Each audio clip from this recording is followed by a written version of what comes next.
चलो, पहला चैप्टर तक खत्म हो गया है ना। आज तुम्हारा दूसरा होगा न, पहला कोशिका, दूसरा है उत्तक। आज उत्तक शुरू करते हुए, वैसे कल भी शुरू हो गया था, लेकिन आज उसी का रिवीजन करवा देते हैं। ठीक है, तो सबसे पहले उत्तक होता क्या है? उत्तक किसे कहते हैं? समान उत्पत्ति तथा समान कार्यों को संपादित करने वाली कोशिका के समूह को उत्तक कहते हैं। समान उत्पत्ति तथा समान कार्यों, उत्ते सब थोड़े लिखेंगे।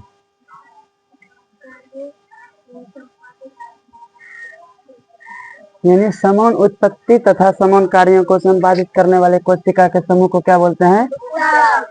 समान उत्पत्ति मतलब क्या? कि मतलब जैसे हाथ की कोशिका जिससे बना है और जिससे आंख की कोशिका बना है, दोनों कोशिका क्या है? अलग है।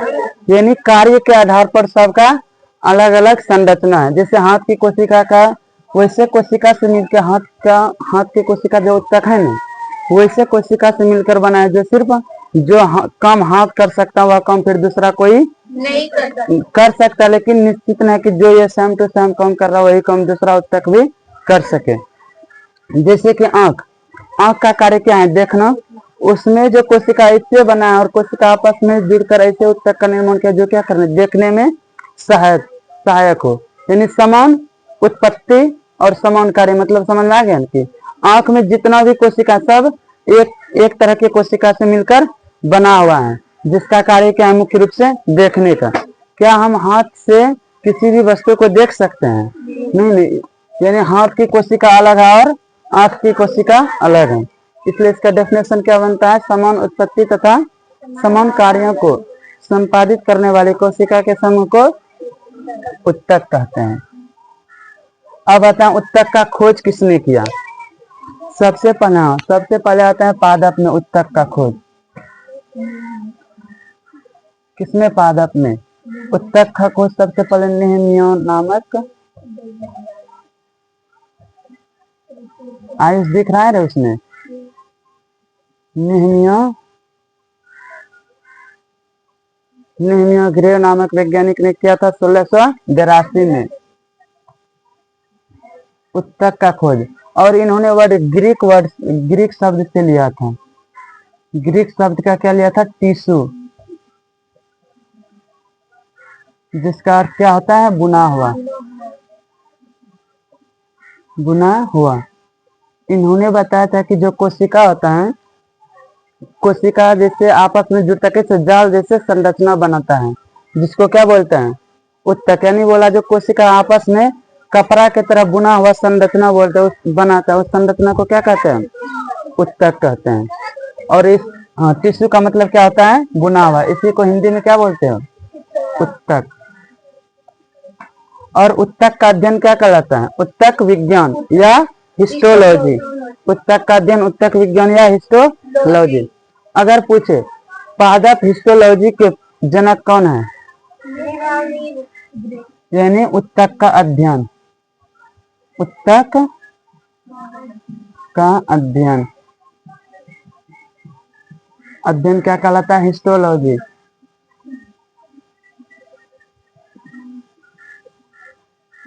हिस्टोलॉजी या उत्तक विज्ञान। यानी जो है पादप में अलग वैज्ञानिक किए थे और जंतु में अलग वैज्ञानिक। पादप में किसने किए थे? नेहमिया ग्रे नामक वैज्ञानिक 1682 में। और इन्होंने बताया थे कि जो पादप में जो उत्तक होता है वह कोशिका के जाल जैसे संरचना होता है, अर्थात कपड़े के बुने हुए जैसे संरचना होता है। कौन? उत्तक। जिसका नाम यानी उत्तक, किस आधार पर? टिश्यू का अर्थ क्या होता है? बुना हुआ। इसलिए इसी आधार पर क्या नाम दिया इसका? उत्तक। और उत्तक का अध्ययन क्या कहलाता है? अगर पूछे पादप उत्तक का अध्ययन क्या कहलाएगा? हिस्टोलॉजी। जंतु उत्तक का अध्ययन वो भी हिस्टोलॉजी ही। हाँ, मतलब उत्तक का अध्ययन हिस्टोलॉजी कहलाता है। चाहे पादप पूछे या जंतु पूछे, क्या बोलना है? हिस्टोलॉजी। लेकिन हाँ, ये उत्तक विज्ञान होगा नहीं। अगर पूछा जाए कि पादप उत्तक विज्ञान के पिता कौन है, क्या बोलोगे? Nehemiah grey. और अगर जंतु, अब आता है जंतु में,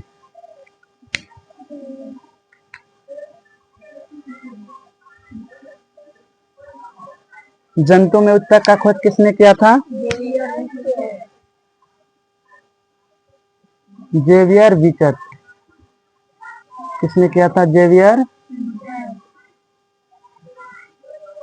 कब? 1801 में। कब? 1682 में किए थे, ये 1801 में किए थे। नहीं, दोनों में है 82। 1801 होगा, ध्यान नहीं होगा तब उस टाइम। ठीक, 1682 में ये और 1801 में ये किए थे। ये किसमें किए थे? इन्होंने वर्ड लिया था फ्रांसीसी वर्ड। क्या लिया था?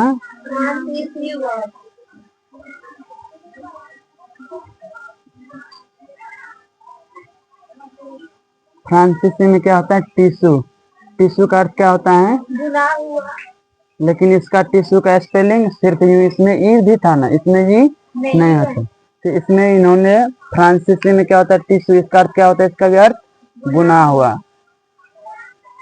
बुना हुआ। अगर पूछा यानी दोनों का आधार क्या था?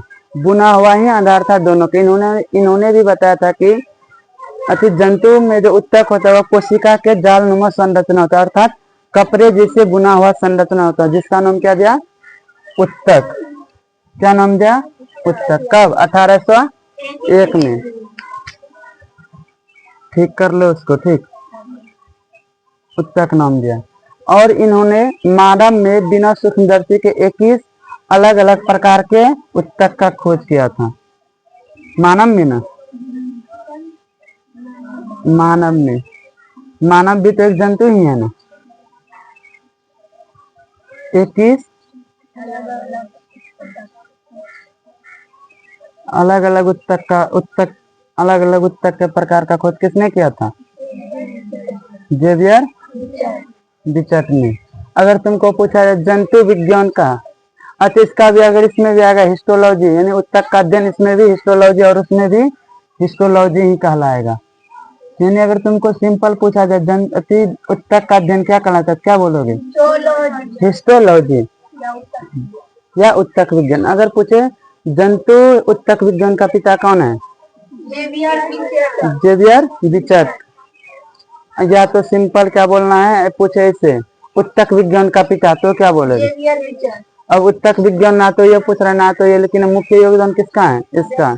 इसलिए अगर पूछा जाए कि उत्तक, सिर्फ पूछे, ये ना पूछे जंतु या पादप, सिर्फ पूछे उत्तक विज्ञान का पिता, किसको मारोगे? जेवियर विचट में। समझ में आ गया ना? और ये इन्होंने क्या है, ये नेमिया ग्रेव 1682, इस सब का अध्ययन इन्होंने किस बुक में किया था?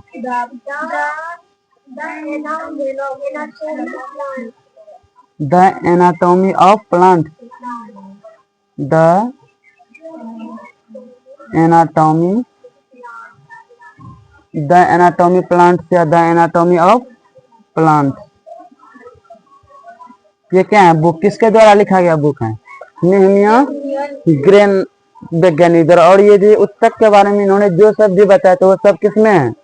The anatomy of plant book में ये सब जानकारी है। और इन्होंने ही एक पेरेन्काइमा होता है, जो तुम्हारा इसी पादप उत्तक का भाग होता है, जो तुम आगे जाकर जानोगे कि पेरेन्काइमा क्या होता है। और पेरेन्काइमा वर्ड भी किसने दिया था? इन्होंने ही दिया था। किसने? नेहमिया ने। पेरेन्काइमा वर्ड किसने दिया था? नेहमिया ने। समझ में आ गया ना? अब और उस टाइम इस दोनों ने इसमें क्या बोले कि बिना सूक्ष्मदर्शी का क्या था? बिना सूक्ष्मदर्शी का मतलब ये है नहीं कि सूक्ष्मदर्शी साफ है ही नहीं था, लेकिन वो ऐसा सूक्ष्मदर्शी था जिसमें ज्यादा जूम यानी ज्यादा गुना करके देखा नहीं, जैसे अभी है हजार लाखों गुना करके। अभी जैसे सूक्ष्मदर्शी अभी के टाइम में जो है ना, उसमें तुम्हारा हजार और लाखों गुना बढ़ा करके किसी वस्तु को देखा जा सकता, लेकिन उस टाइम ऐसा नहीं था। उसके बाद एक वैज्ञानिक कहता है मेलपिगी,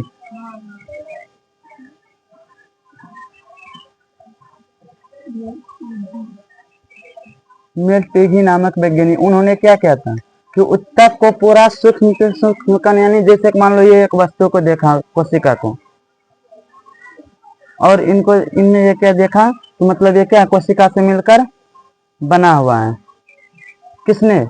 इस दोनों ने। लेकिन जब इन्होंने उस माइक्रोस्कोप से देखा तो इनको पूरा क्या दिखा, संरचना, एक एक छोटा छोटा कण भी इसमें दिखा। इसलिए इनको बोला था सूक्ष्म उत्तक विज्ञान का पिता।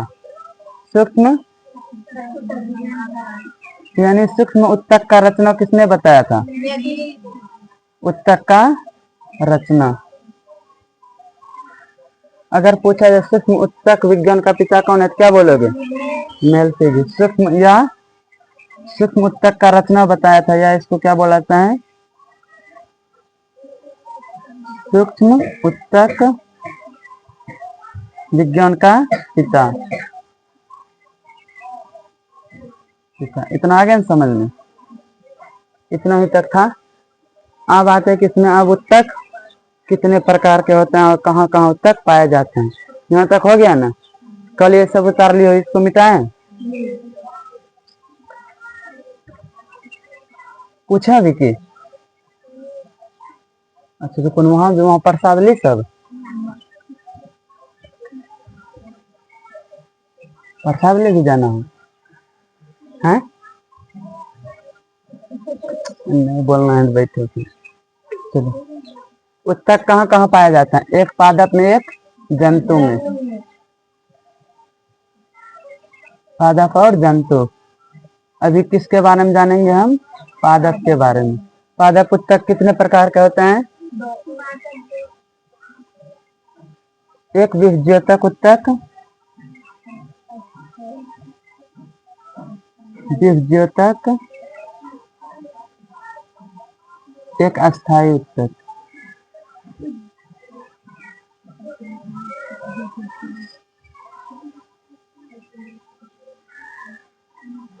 एक अस्थायी उत्तक।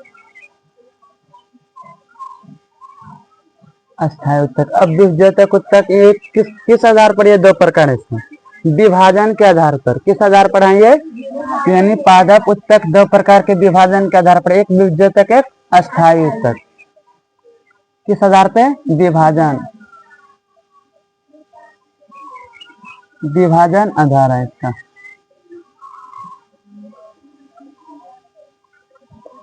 और तब विभज्योतक उत्तक क्या होता है? जिसमें विभाजन करने की क्षमता होते हैं। विभज्योतक उत्तक क्या होता है? जिसमें विभाजन करने की क्षमता होती है, यानी लगातार विभाजन करने की क्षमता।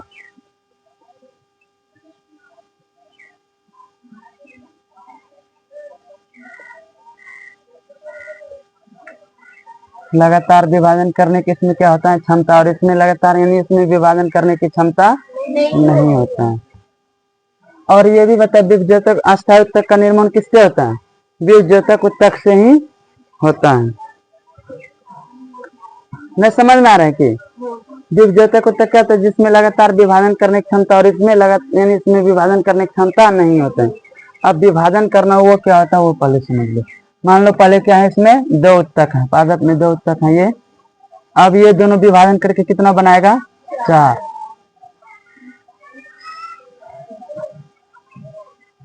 चार बनाया ना? पहले दो था ना? वही। अब ठीक है ना? पहले दो था, अब 4 हो गया। अब ये जो पहले था इसमें, अब जो नया बना इसमें 2 बना ना। अब इसमें होता है, एक में क्या होता है कि जिसमें विभाजन, एक में विभाजन करने की क्षमता होता है, एक में विभाजन करने की क्षमता नहीं होता। जिसमें विभाजन करने की क्षमता नहीं होता उसको क्या बोलते हो? अस्थायी उत्तक। क्या बोलते हो? अस्थायी उत्तक। और जिसमें विभाजन करने की क्षमता होता है वो विभज्योतक, यानी प्राथमिक विभज्योतक उत्तक। क्या होता है? प्राथमिक विभज्योतक उत्तक, या सिंपल बोलोगे क्या? विभज्योतक उत्तक। विभज्योतक उत्तक। अब फिर ये विभाजित करेगा, फिर उसमें एक में विभाजित करने, यानी कुछ में विभाजित, जरूरी नहीं है कि आधा आधे होगा, जैसे 2 से 4 बना। अब 1 2 में विभाजित करने की क्षमता होगा, 2 में नहीं, ऐसा नहीं है। मतलब उस जितना विभाजित करेगा उसमें कुछ भाग ऐसा होगा जिसमें विभाजन करने की क्षमता नहीं होगा, और कुछ भाग ऐसा होगा जिसमें विभाजन करने की क्षमता होगा।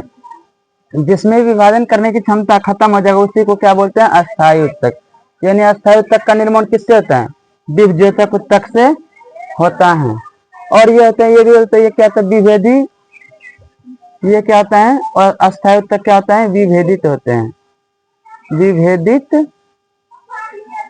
और ये अविभेदित होते हैं।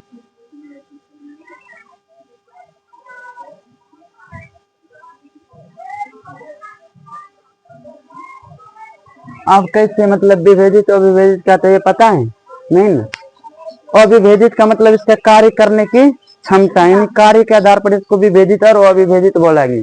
यानी जिसमें निश्चित है कि सिर्फ किसी एक कार्य को करेगा वो विभेदित यानी बांटा हुआ, क्या है इसमें निश्चित है। और इसमें क्या है अविभेदित, जिसमें निश्चित नहीं ये कितना कार्य करेगा या कौन सा कार्य करेगा। जैसे कि अगर माने सिंपल बोले टीचर, क्या बोले टीचर या शिक्षक,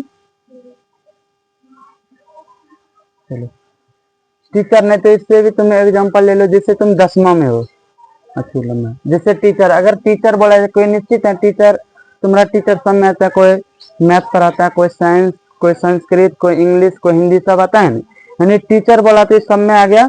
अगर सिंपल बोलो हिंदी का टीचर, हिंदी टीचर, इससे क्या पता चला वो सिर्फ वो सर क्या पढ़ाते हैं, हिंदी पढ़ाते हैं। टीचर का मतलब है कि ये सर, मतलब जैसे तुम स्कूल के सभी सर को टीचर बोल सकते हो, लेकिन क्या जो सर हिंदी का टीचर उस सर को बोल सकते हो मैथ का टीचर है, ये नहीं। यानी इस सर का निश्चित है कि इस सर क्या पढ़ाएंगे, हिंदी। यानी कार्य क्या है, निश्चित, ये कार्य क्या करता है, हिंदी पढ़ाने का। और टीचर में कोई निश्चित नहीं, टीचर में हो सकता है हिंदी भी पढ़ा सकते हैं, मैथ भी। अब ये इसमें कंफ्यूजन नहीं ना आ रहा है। टीचर का मतलब कि कोई विषय भी हो सकता है, कि मतलब कई सभ्य विषय पढ़ा दे, या कोई भी साइंस भी पढ़ा दे, इंग्लिश भी पढ़ा दिया कहीं। लेकिन जिसको तुम जिस सर को बोल दिया हिंदी टीचर, यानी वो सर का मेन कार्य क्या है, हिंदी पढ़ाना मेन कार्य पे जाता है। अगर वैसे जाए तो सब कुछ ना कुछ एक्स्ट्रा कार्य सबका होता है।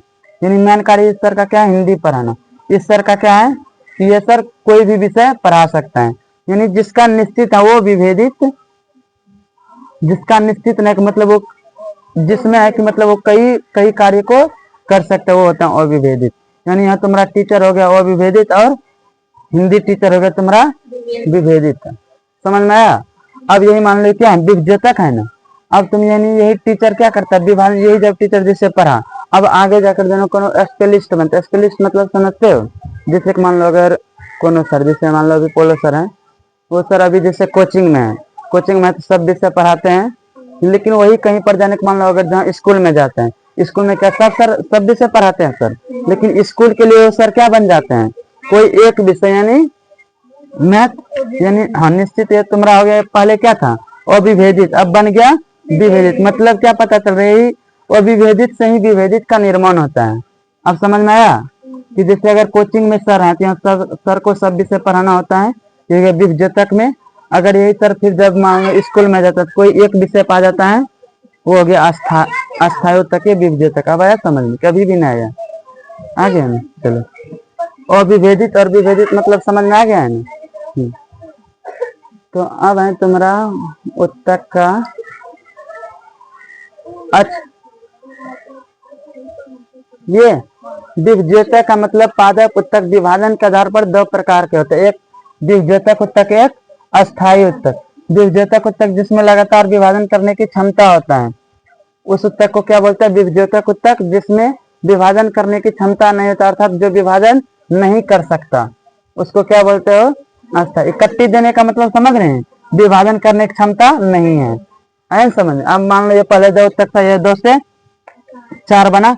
अब जो ये 4 बना ना, इसमें कुछ ऐसे हैं कि जिसमें विभाजन करने की क्षमता वो विभेदक ही है, लेकिन जिसमें विभाजन करने की क्षमता नहीं है वो अस्थायी उत्तक बन गया। समझ आया ना।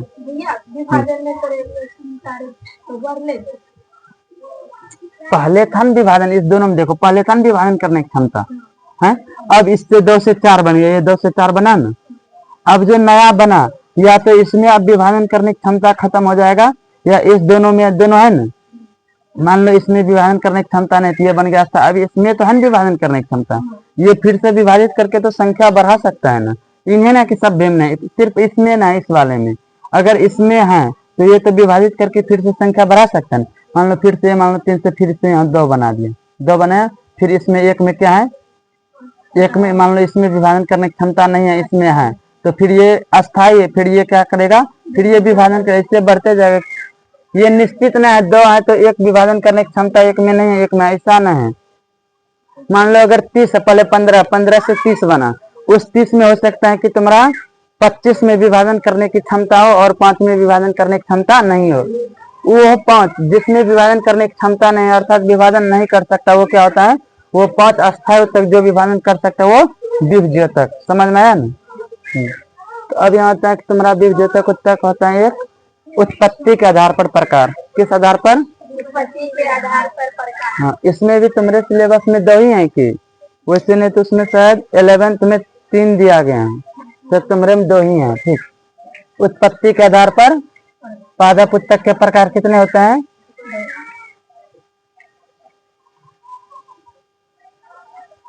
प्राथमिक पादप उत्तक न विभज्योतक उत्तक के प्रकार। विभज्योतक उत्तक के प्रकार कितने होता है उत्पत्ति के आधार पर? 2, एक प्राथमिक एक द्वितीयक। ये चल रहे हैं कि यहाँ तक आ गया है समझ में? उत्पत्ति के आधार पर विभज्योतक उत्तक के प्रकार कितने हैं? 2, एक प्राथमिक एक द्वितीयक।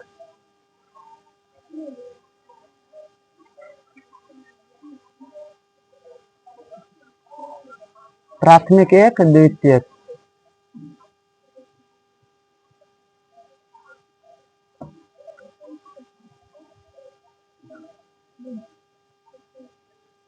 अब प्राथमिक क्या होता है? जैसे चलो उदाहरण से जैसे कि यहाँ तुम्हारा बीज,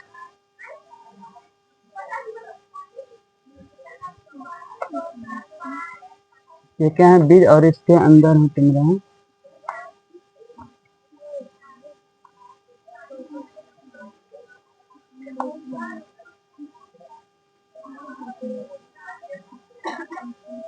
ये क्या? द्विबीजपत्री। समझो हिंदी काम का मतलब।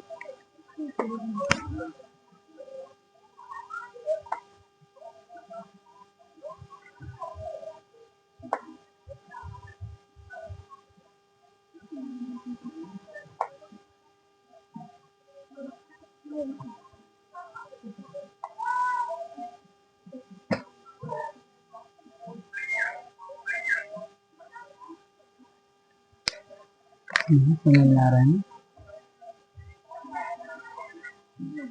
ये तुम्हारा क्या है? नहीं, ये पूरे हैं बीज, ये है भ्रूण। पेड़ पौधे वाले। ठीक, उसमें तुम्हारा ये कौन सा बीज है? द्विबीजपत्री। द्विबीजपत्री मतलब समझते हो ना? जिससे को वो बादाम, बादाम कितने आते हैं? यानी जिसका अगर तुम बीज से उखाड़ो तो क्या उसका 2 टुकड़ा हो जाए। मटर बादाम भी तो है, वो चना जो है।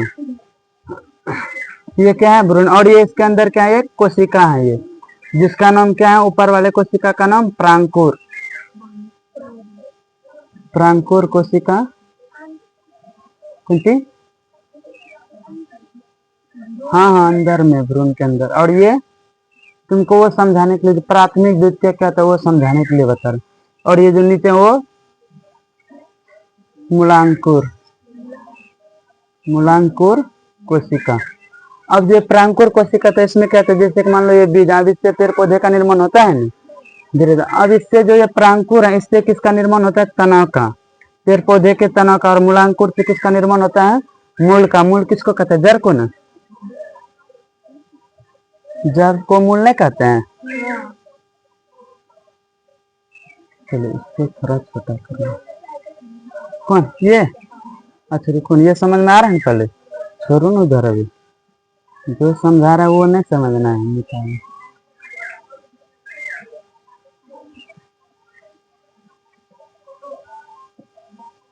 चलो ये मान लो क्या है? तना वाला भाग। ये क्या है? तना भाग। और ये जड़। जड़ को ही क्या बोलते हो? मूल बोलते हो ना?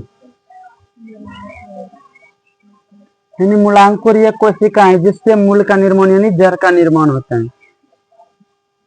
समझ में? और ये तना का निर्माण, इस तने भाग का निर्माण किससे हुआ है? प्रांकुर कोशिका से। और ये जड़ का निर्माण मूलांकुर कोशिका से। अब इसमें आता है, अब तुम्हारा इसमें भी कई भाग, तो एक सिरस, इसके भी क्या भाग होता है? 2 भाग।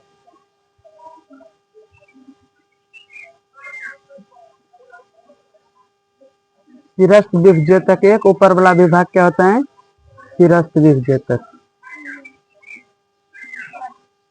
शीर्षस्थ विभज्योतक। हाँ रुक जाओ, पार्श्व भी बताते हैं वो क्या होता है। जिससे कि हो गया ना। अब इसमें मान लो ये जो विभाजन करते हैं धीरे धीरे, मान लो पहले इतना था और ये विभाजित करते करते ये नीचे बढ़ते जाता है, फिर इसका शीर्ष कहाँ आएगा? नीचे आएगा ना। नहीं समझ रहे?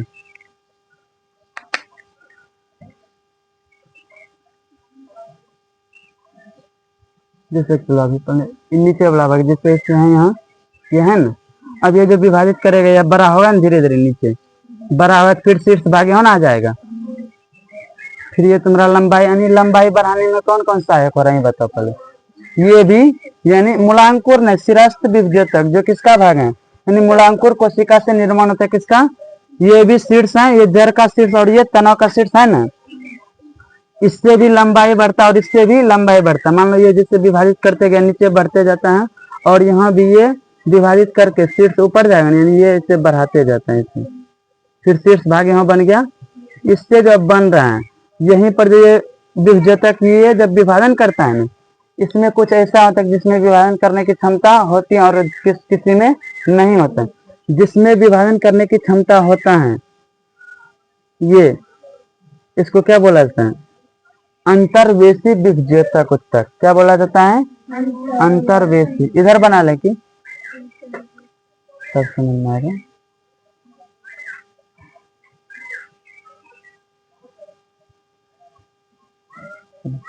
पहले इतना था, अब ये बड़ा विभाजन करके क्या होता है तो नीचे चले जाता है, यानी पहले यहाँ था ऐसे निर्माण हो रहा है ना, फिर यहाँ से जा निकलता है तुम्हारा, फिर यहाँ इसका क्या शीर्ष भाग यही है ना, पहले यहाँ पर है लेकिन फिर से विभाजित करके क्या कर आगे बढ़ते जा रहा है। लेकिन इसमें कुछ जैसे विभाजित किया ऐसे बनते जाता है। फिर मान लो यहाँ तक आया तो शीर्ष भाग इसका यही होगा ना, यानी इसी में कुछ ऐसा कोशिका होता है इसमें जिसमें विभाजन करने की क्षमता होता है और किसी में विभाजन करने की क्षमता नहीं होता है। यानी जिसमें विभाजन करने की क्षमता होता है उसको क्या बोला जाता है? अंतर्वेशी विभज्योतक उत्तक। क्या बोला जाता है? अंतर्वेशी विभज्योतक उत्तक। यानी समझ लो तुम्हारा जैसे ये है इसमें विभाजन करने की क्षमता है और ये है इसमें भी विभाजन करने की क्षमता, इसमें भी, यानी इस बीच में जितना भी उत्तक है उसमें विभाजन करने की क्षमता नहीं है, लेकिन ये जो है इसमें क्या विभाजन करने की क्षमता, हाँ, इसको क्या बोला जाता है? अंतर्वेशी विभज्योतक। अंतर्वेशी विभज्योतक उत्तक। और इस चिन्ह का जैसे किसमें तो लतीन देखे ना कतारी में, और इसमें भी नहीं होता है मकई वाला डंडा वाला पौधा में गांठ गांठ जैसा नहीं होता है, उसको क्या अंतर्वेशी विभज्योतक उत्तक। और उसको तुम अपने भाषा में उसको क्या होता है? पर्व संधि बोला जाता है उसको। इसको क्या बोला जाता है? पर्व संधि। पर्व। और जो ये बीच वाला भाग होता है वो क्या होता है? पर्व कहलाता है। पर्व। इसी भाग को क्या बोलते हो? पार्श्व। पार्श्व विभज्योतक उत्तक। आया समझ में यहाँ तक? अब यानी देखो लंबाई कौन कौन बढ़ा रही है? ये बढ़ा रहे हैं लंबाई, ये यानी क्या शिरस्त्र विभज्योतक है ना, ये जड़ का शिरस्त्र और ये ऊपर वाला सबसे किसका? तना का शिरस्त्र। शिरस्त्र विभज्योतक ये भी। अगर पूछा जाए कि प्राथमिक विभज्योतक उत्तक का उदाहरण कौन है, क्या बोलोगे? शिरस्त्र विभज्योतक, ये भी शिरस्त्र, और एक अंतर्वेशी, ये भी क्या है? ये भी अंतर्वेशी किसका उदाहरण है? प्राथमिक विभज्योतक उत्तक का। समझ में आ गया ना? और ये बीच वाला भाग क्या? पर्व, या किसको बोलते हैं? पार्श्व विभज्योतक। और ये क्या करता है? ये चौड़ाई बढ़ाने में सहायक होते हैं। कौन? ये जो पार्श्व विभज्योतक उत्तक, ये क्या करता है? चौड़ाई बढ़ाता है, चौड़ाई। और ये शीर्ष, ये शीर्ष वाला तना का शीर्ष और ये मूल का शीर्ष, दोनों ये और ये तीनों क्या करते हैं? लंबाई बढ़ाते हैं। क्या बढ़ाता है? लंबाई। आ गई ना समझ में?